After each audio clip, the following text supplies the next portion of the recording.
El apóstol Pablo, mi refugio, quinto día, la fe de Pablo. Allí en Hechos capítulo 9 se relata la conversión de Saulo de Tarso, también conocido por todo el mundo como el apóstol Pablo. Allí él iba camino a Damasco persiguiendo a los cristianos, pues era judío y perseguidor debido a que trabajaba con los fariseos, porque él era fariseo, y buscaba cristianos para encerrar, encarcelar. Sin embargo, Dios tenía un plan y un propósito con su vida. Y allí, en medio de camino a Damasco, Jesús, de manera sobrenatural, se le reveló y le dijo: ¿por qué me persigues? ¿Por qué me persigues? Dura cosa es lo que haces. Mas ahora ya no perseguirás, sino que serás perseguido a causa de mi nombre. Este encuentro transformó la vida de Pablo.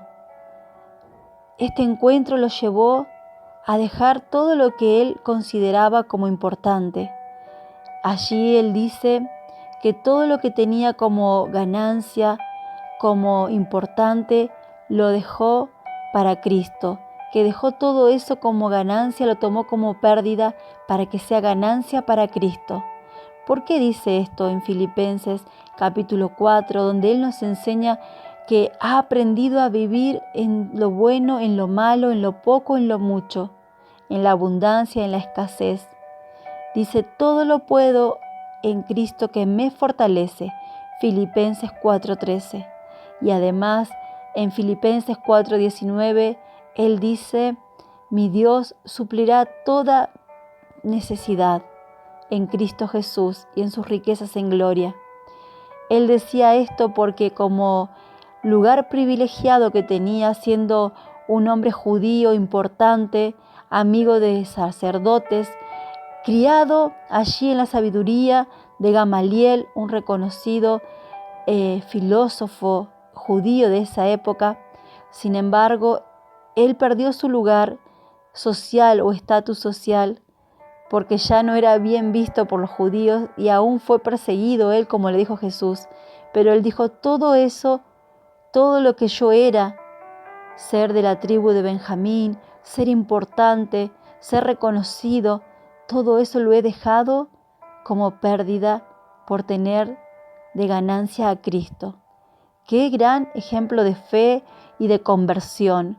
Ese encuentro sobrenatural que marcó su vida lo llevó hasta el último día allí a predicar a diferentes naciones, a Asia, en Europa, también llegó a Roma predicando a Jesucristo, a nuestro Señor. También allí en Gálatas, capítulo 1:10, él dice: yo no vivo para agradar a los hombres, sino para agradar a Dios.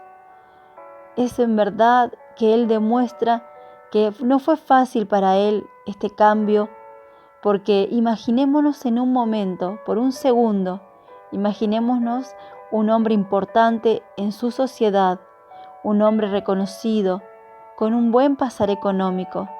Sin embargo, al ser cristiano, al ser hijo de Dios, al hablar y predicar de aquel que no en ese tiempo no estaba permitido, él perdió todo. Sin embargo, dijo: no me importa agradar a los hombres, sino agradar a Dios. Y aún tener que decir lo que Dios me mande, lo que Jesús me mande. Tuvo que presentarse ante gobernadores, ante muchas personas importantes para defender su fe y aún para predicar con el propósito que Dios lo llevaba. Y muchas veces estuvo preso y muchas veces encarcelado y muchas veces encadenado y azotado y golpeado. Y cada vez que él estaba en esa situación, la Biblia dice que él cantaba salmos e himnos. Y muchas veces también Dios cortó esas cadenas. Qué glorioso es meditar en la vida del apóstol Pablo. Podemos ver que la mayoría de los libros del Nuevo Evangelio fueron escritos por él.